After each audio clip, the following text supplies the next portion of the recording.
Kalunos-lunos ang sinapit ng isang bata sa mga Tarem, Pangasinan. Nalapnos ang katawan niya matapos aksidenteng mabuhusan ng kumukulong tubig.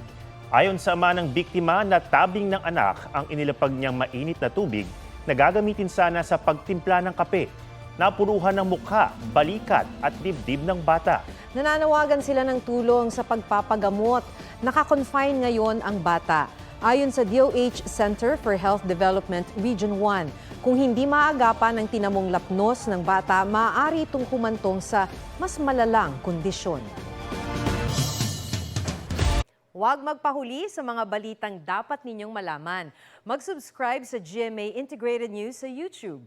Sa mga kapuso abroad, subaybayan nyo kami sa GMA Pinoy TV at sa www.gmanews.tv.